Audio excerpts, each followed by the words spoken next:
పాపం మా రోజా నిన్న చేసిన యాక్టింగ్ అంతా కూడా వృధా అయిపోయిందండి. నిన్న రాత్రి మనం చూసాం. సాక్షి డిబేట్లో కూర్చొని ఆ బాబు ఎంత గొప్పగా నటించేసిందంటే ఆ గ్లిజరేనో ఏదో వేసుకొని భలే భలే ఏడ్చేసింది, బ్రహ్మాండంగా ఏడ్చేసింది. అయితే రోజా ఏమని ఆలోచించిందంటే ఒక ప్లాన్ వేసుకుంది. మనం వెయిట్ చేస్తే మనకు సానుభూతి వస్తుంది కదా, మన నాయకులందరూ పొలోమని వచ్చి మనకు అండగా నిలబడతారు. ఇది ఒక స్టేట్ లెవెల్ ఇష్యూ చేయొచ్చు, మనకి స్టేట్ లెవెల్ మంచి పేరు ఇంకా పేరు వచ్చేద్దని చెప్పేసి ఎక్స్పెక్ట్ చేసింది. ఎవడో దేకలా, సానుభూతి కాదు కదా. రోజా గతంలో మాట్లాడిన మాటలు ఏవైతే ఉన్నాయో వాటిని ట్రోల్ చేస్తున్నారు ఇప్పుడు. చాలా మాటలు మాట్లాడి నేను పొద్దున్న కూడా ఒక వీడియో చేశాను రోజాకి సంబంధించి. నోట్లో ఏమైనా ఐస్ క్రీమ్ పెట్టుకున్నారా, మెయిన్ ఇవే. లకారాలతో సంబోధించి మాట్లాడింది ఒక పదం, అదొక డైలాగు. నీ దమ్ముందా నీకు నన్ను రేపు చేసి అదొక డైలాగు. తర్వాత మిడిల్ ఫింగర్ చూపించింది అదొక వీడియో. అబ్బా, ఎలాగా సానుభూతి మాట పక్కన పెట్టేస్తే ఇంకా విపరీతంగా ట్రోల్ చేస్తున్నారు. అది రోజాకున్న విలువ. ఇంకొక మాట, ఇప్పుడు సాధారణంగా ఒక మహిళ, అది కూడా తన పార్టీకి చెందిన నాయకురాలు, కంటతడి పెట్టుకుంటే పార్టీ అధినాయకుడిగా జగన్మోహన్ రెడ్డి ఏం చేయాలి? కనీసం ఖండిస్తున్నామనో లేదంటే ఇది తప్పు అనో రోజాకి అండగా ఉన్నామో అని చెప్పేసి ఏదో ఒకటి అనాలిగా. అసలు వేగన కూడా దేకట్లా రోజానైతే జగన్మోహన్ రెడ్డి. ఇది ఫస్ట్ టైం కాదు, ఇది సెకండ్ టైం. లాస్ట్ టైం ముఖ్యమంత్రిగా ఉన్నప్పుడు కూడా ఇలాగే బండారు సత్యనారాయణ గారు ఏదో అన్నారని చెప్పేసి అని రోజా అప్పుడు కూడా మీడియాలోని బావురుమని ఏడ్చేసింది. ఇది వారం తర్వాత. ఇప్పటిలాగే 3 రోజుల తర్వాత ఎలాగైతే బయటకు వచ్చి ఏడ్చేసిందో అప్పుడు కూడా వారం తర్వాత ఏడ్చింది. అప్పుడు కూడా జగన్మోహన్ రెడ్డి దేకలా. ఇప్పుడు కూడా కావాలంటే చూడండి, తన సోషల్ మీడియాలో తన ఖాతాల్లో, తన ఫేస్బుక్ కానీ ట్విట్టర్ ఖాతాలో కానీ ఎక్కడా కూడా జగన్మోహన్ రెడ్డి రోజాని సమర్థిస్తూ ఎక్కడక్కడ ఒక ట్వీట్ కూడా వేయలే, ఒక పోస్ట్ కూడా వేయలే. అంటే ఏంటి, జగన్మోహన్ రెడ్డి రోజాని సపోర్ట్ చేయట్లా, రోజాకి మద్దతుగా జగన్మోహన్ రెడ్డి నిలబడట్లా. ఎందుకు? తమరు భాగవతం తెలుసు కాబట్టి. ఎవడన్నా ఒకడు మాట్లాడాడండి, 4-5 మాట్లాడినట్టున్నారు. ఎవరు ఎవరు ఆవిడ పేరు ఏదో ఉంటది, కీచుకుంటూ తీసుకుని వస్తా ఉంటుంది ఆవిడ ఒకరు.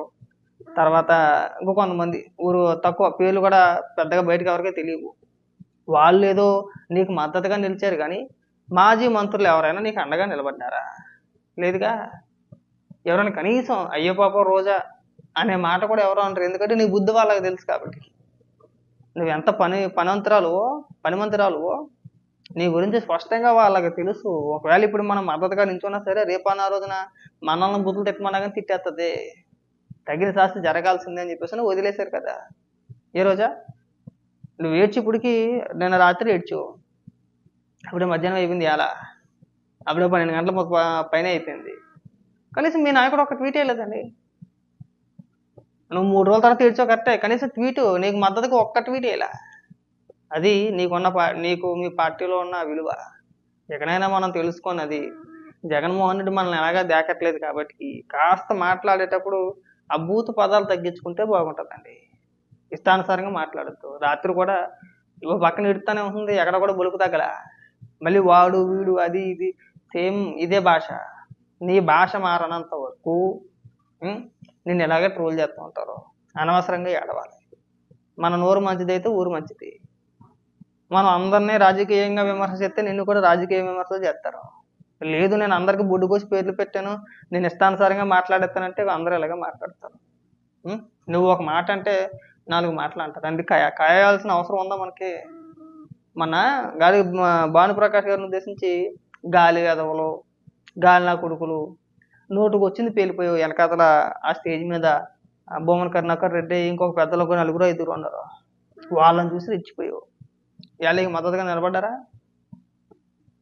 ఆ రోజైనా సరే వాళ్ళనే ఖండించాల్సింది. అమ్మా రోజా, కనీసం నువ్వు ఒక్కదానివి మాట్లాడుకున్నప్పుడు ఎలాగో సత్తన్నావులే, మీతో పాటు మేము ఉన్నాం కదా, సభలో పెద్దలు ఉన్నప్పుడు మా ముందు అలాంటి మాటలు మాట్లాడకని చెప్పేసి వాళ్ళు ఖండించలా. కాబట్టి మన నోరు మన అదుపులో పెట్టుకుంటే బాగుంటుంది. తర్వాత మనం విమర్శలు చేయొచ్చులే, అందరి మీద విమర్శలు చేయొచ్చు. ముందు నీ నోరు నువ్వు అదుపులో పెట్టుకో. జగన్మోహన్ రెడ్డి 5 ఏళ్ళు అధికారంలో ఉండి చెయ్యని అరాచకం అంటూ లేదు. అన్ని అరాచకాలు చేశాడు. ముఖ్యంగా తెలుగుదేశం నాయకుల్ని, కార్యకర్తలను అయితే చిత్రహింసలు పెట్టాడండి. కేసుల మీద కేసులు పెట్టాడు. అన్నీ ఏదైనా చిన్న పోస్ట్ పెడితే తీసుకెళ్ళి లోపలేసాడు. ఇవాళ వార్నింగ్లు ఇచ్చేస్తున్నాడండి, మా కార్యకర్తల జోలికి రావద్దు, మళ్ళీ మేమే అధికారంలోకి వస్తాం, మేము వస్తే తీసేస్తాం. ఒకసారి జగన్మోహన్ రెడ్డి ఏమని వార్నింగ్ ఇస్తున్నాడు వినిపిస్తా చూడండి. నేను చెప్పినా కూడా మా వాళ్ళు రేపు పొద్దున్న వినే పరిస్థితి ఉండదు బాబోయ్. దెబ్బ తగిలినోనికి ఆ బాధ తెలుస్తుంది.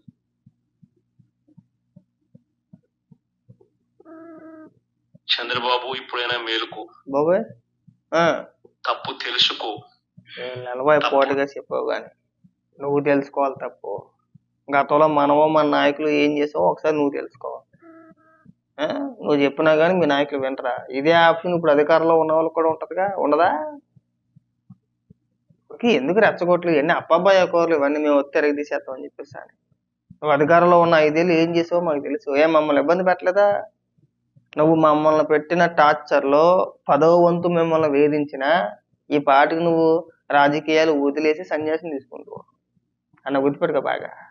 దొరుకునోని దొరికినట్టు, ప్రశ్నించినోని ప్రశ్నించినట్టు తీసుకెళ్ళి లోపలేసేసి నెలల చిత్రహింసలు పెట్టారు మమ్మల్ని అయితే కనుక కదా. ఇవాళ ఇక్కడికి వచ్చి చంద్రబాబు గుర్తుపెట్టుకో, అసలు దానికి పునాది వేసిందే నువ్వు కదా కదా. దీని అంతటికి మూలం ఎవరో నువ్వు. మనకేంటి బలుపు బాగా ఒళ్ళు మదవెక్కేసి కొవ్వెట్టేసి 151 రాగానే ఇంక ఒళ్ళు మర్చిపోయి 30 ఏళ్ల పాటు మనమే అధికారంలో ఉంటాం. ఇంక మనకు తిరగలేదు. ప్రశ్నించినోని ప్రశ్నించినట్టు లోపల వేసియండి, తర్వాత సంగతి తర్వాత చూసుకుందామని ఒళ్ళు బలుపుతోటి అందరిపైన కేసులు పెట్టి చివరికి 70 ఏళ్ల వృద్ధురాలను కూడా వదల్లా, పైగా మహిళ వదలలేదు, లోపల వేసారు, చిత్రహింసలు పెట్టారు.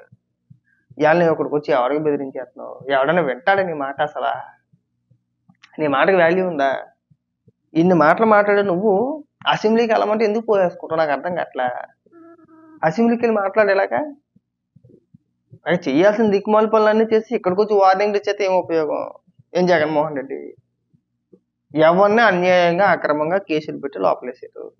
మీ కార్యకర్తలనే, మీ నాయకులనే పోనీ చెప్పు. ఇప్పుడు మీరు ఒళ్ళు కొవ్వెక్కేసి మేము రప్ప నరికేస్తాము, తలాలు తీసేస్తామంటే మనం ప్రజాస్వామ్యంలో ఉన్నాం కదా. ఎవడు కూడా ఒప్పుకోడు దానికి.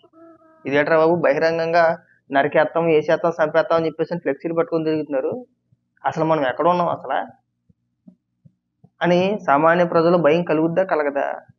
మరి అలాంటిది మీరు మీ కార్యకర్తలు, మీ నాయకులు మేము ఒత్తి వేసేస్తామని చెప్పేసి నువ్వు ఎక్కడికన్నా వెళ్తే నీకు కూడా ఫ్లెక్సీలు పట్టుకొని తిరుగుతుంటే కేసులు పెడతారా? ఇగో మేము ప్రజలకు మంచి చేస్తామని చెప్పడం మానేసి మేము వస్తే అందరం నరికేస్తామని చెప్పేసి ప్రచారం చేస్తుంటే, ప్రజలను భయభ్రాంతులకు గురి చేస్తూ ఉంటే కేసులు పెట్టుకుంటే ఎలా ఉంటారు? పైగా వాళ్ళ కుటుంబాలు అన్యాయం అయిపోతున్నాయి. నీ వెనకాతలు తిరిగితే నీ జెండా మోసి నీకు జై కొట్టినా సరే, ఎవరి జీతం అయినా సరే సంకనాకి పోవాల్సిందే, అందులో ఎలాంటి సందేహం లేదు. మీ కార్యకర్తలు చెప్పలేరే బాబు, మనం అలా అనకూడదురా. అవి సినిమాల్లో 100 అంటారు, రప్ప అంటారు, నరికేస్తామంటారు. హీరోయిన్లు ఒక 100 మందిని కొట్టేస్తారు. నిజ జీవితంలో మనం అలా మాట్లాడకూడదు. అది సినిమాగానే చూడాలి. దాని ప్రభావం మన పైన ఉండకూడదు. సినిమా వేరు, రాజకీయాలు వేరు అని చెప్పాల్సింది పోయి ఇక్కడికి వచ్చి తప్పేంటి? సినిమా డీలే కదా, సెన్సార్ బోర్డు ఉంది కదా, తీసేయాలి కదా అని చెప్పేసి మాట్లాడితే మళ్ళీ మా కింద పేటీఎం గొర్రెలు మళ్ళీ దాన్ని సమర్థించడం. కొండ గొర్రెలు అనేది ఎందుకే మిమ్మల్ని? సినిమా వేరు, రాజకీయం వేరు. దీన్ని కలిపేసి మీకు అభ్యంతరం ఉంటే అక్కడ తీసేయండి అని చెప్పేసి మాట్లాడుతున్నాడు. నువ్వు ఈ పీత బుర్రతో మమ్మల్ని 5 ఏళ్ళు పరిపాలించేసావు. నువ్వు మళ్ళీ మాజీ ముఖ్యమంత్రివి. పులివెందులు పులి అని చెప్పేసి మనకి ఎలివేషన్లో శుద్ధ దండ కన్నా నువ్వు నిజంగా రాజకీయాల్లో ఉన్నావంటే దరిద్రుడు అని చెప్పేసి అనుకోవాలి. మాట్లాడడం చేత కదా, అవగాహన ఉండదు. సరిగా మాట్లాడలేవు, సరిగా వినవు. ఏం మాట్లాడతావు, ఎందుకు మాట్లాడతావు, నీకే ఒక అవగాహన కూడా ఉండదు. పైగా మా పేటీఎంకి ఒకటి వచ్చి ఎలివేషన్ నీకు. జగన్మోహన్ రెడ్డి మాట్లాడిన దాంట్లో తప్పేంటి? ఆ సినిమా డైలాగే కదా. సినిమాలో 100 ఉంటాయండి. సినిమాలోని రేప్ సీన్లు ఉంటాయి. అలా అని చెప్పేసి మీరు రేప్ చేస్తారా? ఎవరా మీకు చెప్పిన ఎదవ? అసలు నాకు అర్థం కావట్లా. రెండింటినీ కలిపేసి మాట్లాడమని చెప్పేసి చెప్పినోడు ఎవడో, నీకు రాసిచ్చినోడు ఎవడో? అసలు నువ్వు ఇక్కడ ఏం మాట్లాడుతున్నావు? ఎవడికి వార్నింగ్ ఇచ్చేస్తున్నావు? నీకు వచ్చిన 11కి నువ్వు మాట్లాడే మాటలకి ఏమైనా సంబంధం ఉందా? సరే, ఇవన్నీ పక్కన పెట్టేసి అసెంబ్లీకి వెళ్ళండి. అసెంబ్లీకి వెళ్ళి ప్రజా సమస్యల మీద పోరాటం చేసి తర్వాత చూసుకుందాం. నువ్వు ఎంత పోటుగాడో మాకు కూడా తెలుస్తుంది కదా.